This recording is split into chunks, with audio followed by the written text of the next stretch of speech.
Alhamdulillahilladzi hadana li hadza wa ma kunna linahtadiya laula an hadana Allah. Asyhadu an la ilaha illallah wa la syarika lahu wa asyhadu anna Muhammadan abduhu wa rasuluh.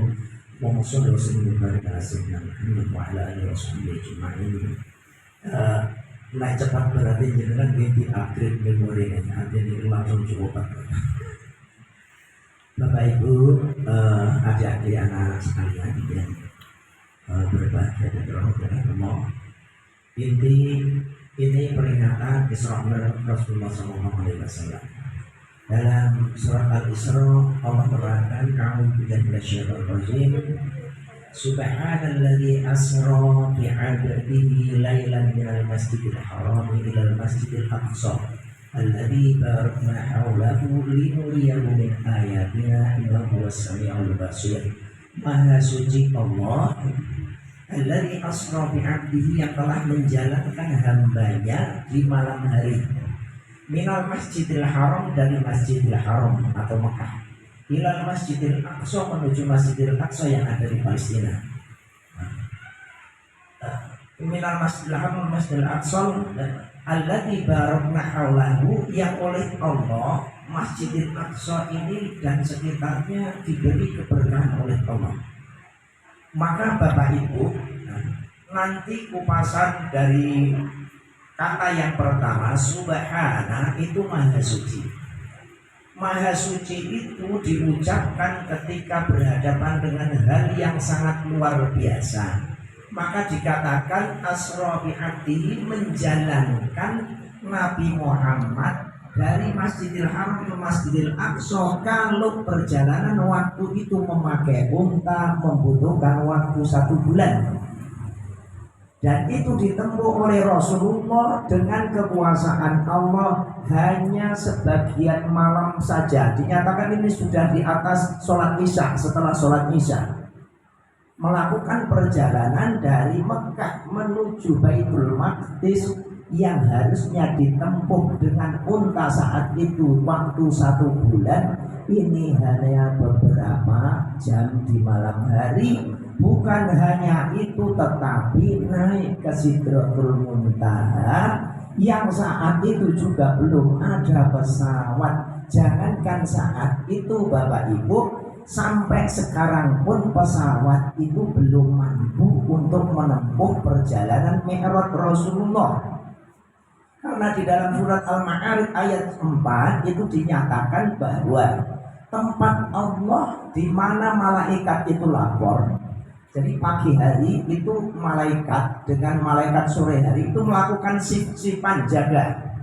Pagi hari nanti turun malaikat, kemudian ada yang naik menghadap Allah membawa catatan malam hari. Kemudian nanti sore hari yang siang ini tadi naik, laporan pada Allah, kemudian datang ganti sip-sipan yang untuk malam harinya. Nah begitu ta'arujul malaikatu warruhu ilaihi fi yaumin kana miqdaruhu khamsina alfasanah. Para malaikat dan malaikat Jibril itu menghadap Allah yang ukuran 1 harinya kita. Jadi kalau umpamanya pagi berangkat menghadap Allah sampai sore itu, ukurannya dengan khamsina alfasana, seperti kalau kita melakukan perjalanan ke angkasa selama 50.000 tahun. Maka ini adalah tempat yang tidak mungkin untuk dicapai oleh teknologi manusia. Karena apa Bapak Ibu? Bumi itu masuk dalam galaksi Bima Sakti. Jadi galaksi Bima Sakti itu ada yang terakhir katanya Pluto ya, planet yang ke-7 itu baru 1 galaksi. 1 galaksi ini nanti memutari bersama-sama dengan galaksi yang lain itu memutari, entah kita matahari yang mana kita nggak tahu, sehingga ini belum bisa dijangkau oleh teknologi sampai sekarang. Nah padahal Allah itu berada di luar itu. Maka dinyatakan, nanti silahkan kalau melihat ilmu pengetahuan di dalam YouTube itu digambarkan bahwa galaksi Bima Sakti ini di alam raya laksana pasir. bukan bumi lebih kecil dari itu. Maka ketika perjalanan Mi'raj menuju Allah dinyatakan apa maha suci Allah yang tidak mungkin ditempuh oleh dengan teknologi apapun juga perjalanan Mi'raj tersebut. Maka ini menunjukkan kekuasaan Allah yang sangat luar biasa. Nah, untuk itu Bapak Ibu yang dirahmati oleh Allah, penanaman keyakinan pada diri kita bahwa Allah itu mampu melakukan hal yang tidak masuk nalar atau akal kita sudah terjadi sejak lama. Maka kita mendapatkan Nabi Nuh itu membuat kapal yang tidak tenggelam mengarungi samudra yang menutupi seluruh bumi. Nggak ada bumi yang tersisa. Sampai putranya Nabi Nuh itu mengatakan, untuk karena dia kafir, mengatakan sa'awi ila jabalin ya'simuni minal ma'. Saya akan naik di atas gunung yang akan menyelamatkan aku dari gelombang ini. Tetapi oleh Allah terus dinaikkan sampai gunung itu pun tenggelam. Coba bayangkan. Maka itu hanya kekuasaan Allah membawa kapal yang kecil itu selamat karena Allah. Demikian juga Bapak Ibu, Nabi Musa menyeberangi Laut Merah. Wadrib bi'asokal bahra fanfalaqa fakana kullu firqin kattautil adim. Musa pukullah laut itu maka akan terbelah dan akan menjadi dua dinding yang sangat besar dan tinggi. Kemudian Nabi Musa dan pengikutnya melewati. Coba. Maka kekuasaan Allah itu juga ada pada Ashabul Kahfi. Ashabul Kahfi tidur di tahun 300. salah satami atin sini nawasdadu tis'a 309 tahun tidur. Terus tangi Bapak Ibu tanya sama temennya, awakmu turu pirang jam yauman au ba'da yaum, kita paling ketiduran ini satu hari atau setengah hari. 309 tahun dirasakan kali Ashabul Kahfi ini seakan-akan hanya satu hari tidur. Maka ini kekuasaan Allah yang sudah sampai saat ini. Engkau nopo kebakaran di Amerika, Los Angeles. Di Los Angeles itu 2 hari sebelum kebakaran, para artis di Hollywood menyatakan godless area, area tanpa Tuhan. Para artis Hollywood menyatakan bahwa Tuhan itu nggak ada, mengolok-olok tentang agama. Kemudian Beverly Hills tempat tinggal mereka di Los Angeles termasuk ludes oleh api ini. Sampai pemadam kebakaran mengatakan nggak tahu api kok nggak bisa dipadamkan. Api apa itu? Nah, ini sudah terjadi pada kaum Samud yang saat itu menentang Allah. Kemudian apa? Diturunkan hasiban minas sama, itu api dari langit. Makanya Bapak Ibu ngeten, wala ya'manu makrallahi illal qaumul khasirun. Tidak ada yang merasa aman dari azab Allah kecuali orang-orang kafir dan orang-orang yang rugi. Jadi ampun atasnya, dan artinya kita itu kita kan kayak gini aman, kita kan tempat rumah kita kan seperti ini aman lah. Korun itu ditenggelamkan ke dalam tanah. Kalau sekarang itu gempa tektonik. Tapi waktu itu belum ada pengetahuan tentang gempa tektonik, semuanya beriman ditenggelamkan oleh Allah. Dan itu yang asli kan? Maka yang terjadi di Sulawesi beberapa tahun yang lalu, gempa tektonik menggeserkan tanah sampai 100 meter. Sudah digeser kita terus kemudian hancur semua. Maka mari Bapak Ibu, jadi ini saya buat teknologi itu masalah Isra Mi'raj, itu masalah sholat. Nah, sholat ini nanti biar masalah saja.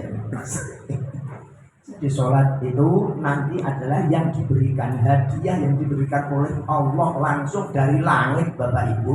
Nabi Muhammad dipanggil ke sana, malaikat Jibril tidak bisa ngikut sampai ke Sidratul Muntaha. Wahai Jibril, ayo madhep Allah ya bareng-bareng, kamu jemput dari Mekah bareng-bareng. Nah, istilahnya gitu Nabi bilang. Lawih tarok tuh, harok tuh. Kalau saya melewati batas ini, wahai Muhammad, aku akan terbakar. Nah, disinilah nanti letaknya bahwa kita manusia itu sampai dimuliakan oleh Allah melebihi malaikat. Diciptakan Nabi Adam, malaikat disuruh sujud, malaikat Jibril kepalanya para malaikat itu ketika antarkan Isra Mi'raj Rasul itu, saya sampai di sini, saya sudah tidak bisa naik lagi, silakan kamu naik. Nabi Muhammad masih bisa melewati tempat itu menghadap Allah. Maka Bapak Ibu, mari kita jaga fitrah kita jaga kemanusiaan kita jaga keimanan dan keislaman kita agar kita memiliki derajat itu.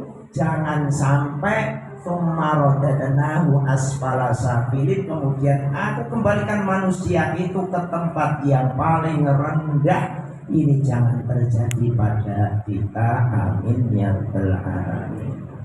Pun mungkin masalah sholat Mas Arif ya, pun tadi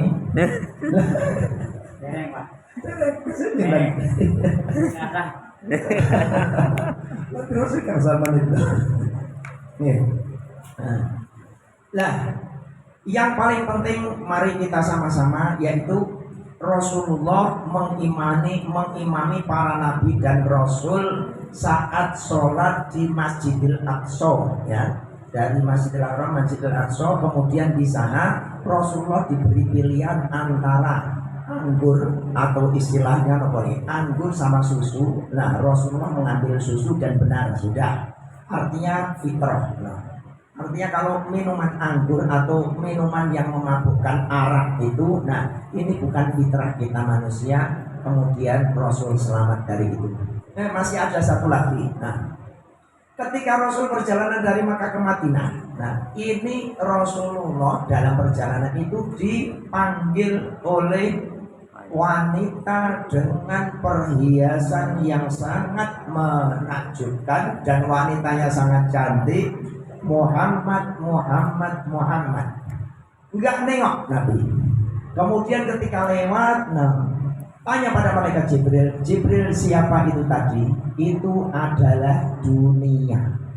Jadi perumpamaan dunia dalam perjalanan ini seperti wanita yang sangat cantik dengan perhiasan yang sempurna yang akan menggoda kita semuanya. Nah, ibu-ibu ini yang goda di cowoknya.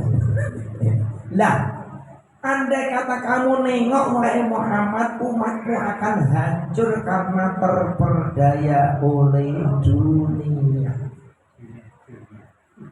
Maka ini sudah diselamatkan, artinya apa? Rasulullah sudah menyelamatkan kita dengan fitrahnya seorang rasul, ya. Kita sudah diselamatkan, yaitu tidak menengok itu tadi. Bagaimana dengan kita Bapak Ibu? Allahumma ja'alid dunya fi aidina wa la taj'alid dunya fi qulubina. Ya Allah, jadikan dunia itu dalam genggaman tanganku, dan jangan sampai dunia itu menggenggam hatiku. Maka dunia itu boleh untuk kita cari sampai sebanyak mungkin, tetapi jangan sampai ditaruh di hati. Yang kadang-kala nyuwun sewu, tadi misi pengajian di sana apa-apa ngomong itu ibu-ibu ada yang tertawa, berarti niku saya itu contoh umpamanya. Nah, dunia itu diletakkan di hati ibu-ibu. Nah, kayak di kampung niki kehilangan ayam. Nah, ngoten mawon. Nah, nanti pada sore saat mau ngombong datang ke tempat tetangganya, "Rek, ayamku godamu ora. Yuk, godamu apa ora?" Padahal niku waktunya azan maghrib. Lah niku artinya dunia ada di dalam hati jenengan, panggilan Allah untuk azan tidak terdengar. Kalau di dalam surat Jumat dinyatakan bahwa jual beli atau bisnis, baik, bisnis sebesar apapun itu kecil. Nah, maka wa idza ra'au tijaratan aw lahwan faddu ilaiha wa tarakuka qa'ima. Wa idza ra'au tijaratan, apabila mereka ini melihat bisnis, saat itu mereka sedang ada di masjid mau melakukan sholat, tiba-tiba datang pedagang dari Syam atau Syria membawa perdagangan kulaan datang, istilahnya kayak bawa mobil datang no. Nah yang ada di belakang waktu pedagang Rasul ditinggalkan, banyak sekali sahabat-sahabat yang hatinya tidak kuat, ya kecuali mereka Abu Bakar, Umar, Utsman dan Ali, tidak akan ya. Ini pada keluar terus nopo, sibuk dengan nawar dagangan. Ini piro, mumpung urung tek ya, mumpung masih bagus, disibukkan oleh perdagangan atau bisnis. Wa idza ra'a tijaratan aw lahwan, atau hal yang membuat kita itu bahagia. Nopo?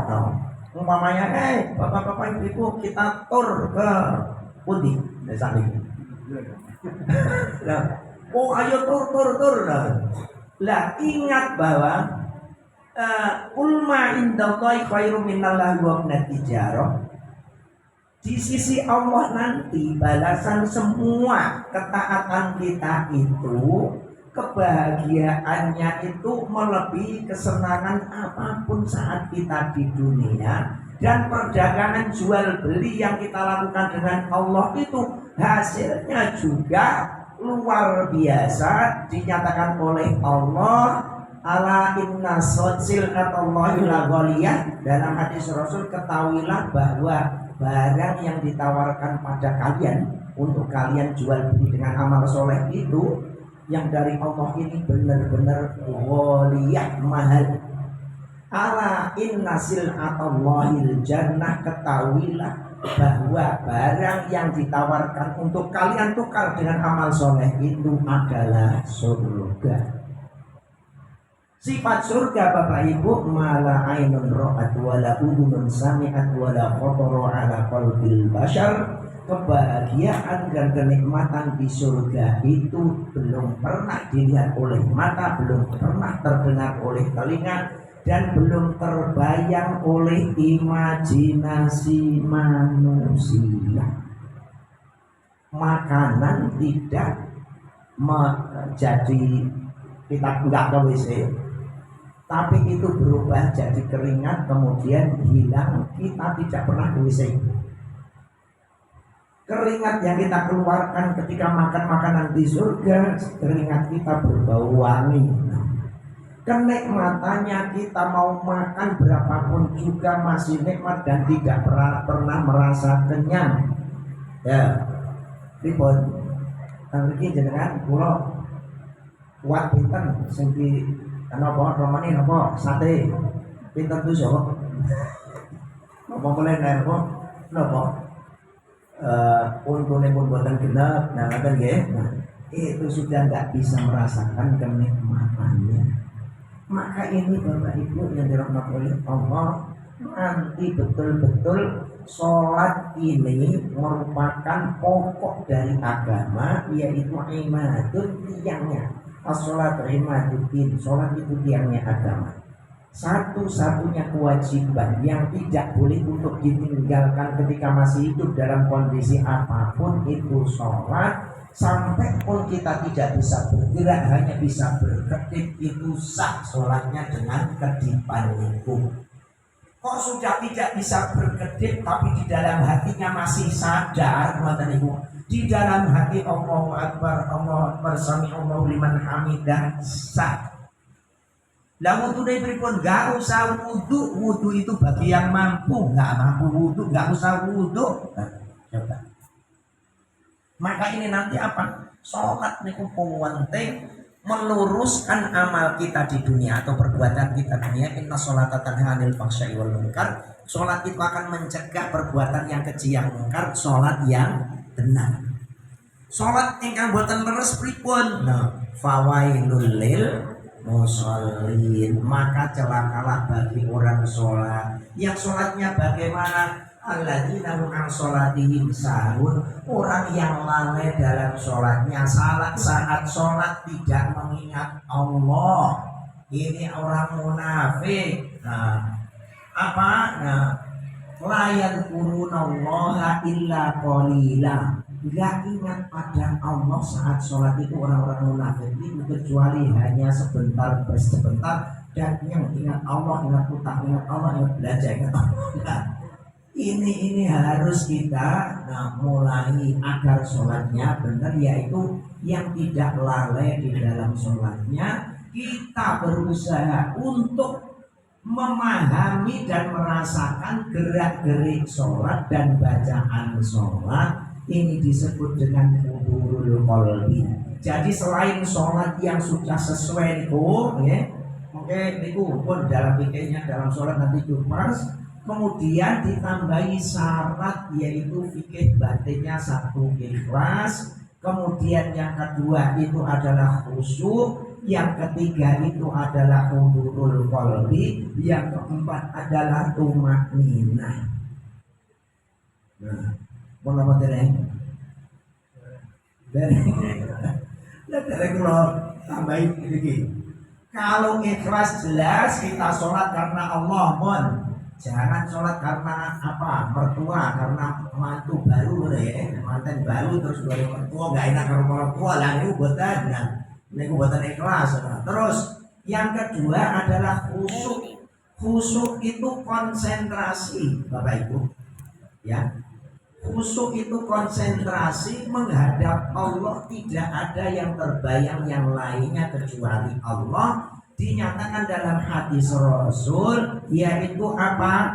Shollu sholata muadzin, sholatlah sebagaimana sholatnya orang yang mau meninggal dunia. Ya Allah, aku menghadap kamu ini akan mati, saya menghadap engkau. Allahu Akbar. Nah, yang kedua, as-sholatu mi'rajul mu'min. Sholat itu adalah perjalanan seorang mukmin ke langit untuk menghadap Allah. Jadi sudah tidak ada kiri kanan itu siapa, yang ada adalah di hadapan kita Allah. Maka apa Bapak Ibu? Nanti kalau orang yang konsentrasi seperti itu disebut dengan khusyuk, tidak ada bayangan yang lain kecuali Allah. Allahu Akbar, Engkau yang Maha Besar ya Allah. Inna sholati wa nusuki, sunahnya sholatku, ibadahku, wa mahyaya, hidupku, wa mamit dan matiku lillahi rabbil alamin, hanya untuk Engkau Allah Tuhan semesta alam. Subhana rabbiyal a'la wa bihamdi, maha suci Allah, Engkau lah zat yang maha tinggi, aku adalah hambamu yang sangat hina dan rendah. Dan itu diresapi. Ini yang disebut nanti nyuwun sewu, kesehatan lahir, kesehatan batin, sampai nanti istilahnya orang hilang stres itu karena mampu melepaskan beban pikiran dan beban batin. Orang yang sholat khusyuk, dia terlepas dari segala beban pikiran dan batin, maka dia akan sehat jasmani ataupun rohaninya. Ini diterapkan oleh Profesor Soleh dari Kediri itu untuk terapi semua penyakit jiwa, bahkan penyakit fisik itu dengan cara sholat tahajud, Bapak Ibu. Nah, terus yang ketiga adalah hudurul qalbi, itu meresapi hati hadir bersama dengan sholat. Jadi semua gerakan dan bacaan diresapi, itu disebut kehadiran hati bersama dengan sholat. Nah, ini penjelasan nanti monggo sudah kita mau lah Mas Haris yang lanjutkan. Monggo dilanjutkan. Yang jelas Bapak Ibu, utlubul ilma minal mahdi ilal lahdi, tuntutlah ilmu sejak kita dalam ayunan buaya itu sampai liang lahat. Itu karena apa? Ketika semakin tua itu kita juga membutuhkan apa? Bagaimana husnul khotimah. Amin. Nah, itu insya Allah sudah selesai. Nah, surga. Nah, mudah-mudahan kita semuanya diberi taufik hidayah dan hidayah dari Allah Subhanahu Wa Taala, menjadi orang-orang yang bisa menjalankan apa yang diperintahkan Allah ini dengan sebaik mungkin dan mendatangkan kebahagiaan di dalam diri kita. Lama Jadi menjalankan pekerjaan kok bahagia, yang ini berarti dia senang dengan pekerjaan itu. Sebagaimana jenengan berdakwah kok banyak yang beli untuk subhanallah. Kita itu jual beli dengan Allah kasih surga. Nah harusnya bisa menghadirkan kesenangan itu di dalam hati kita. Memohon agar Islam, karena sudah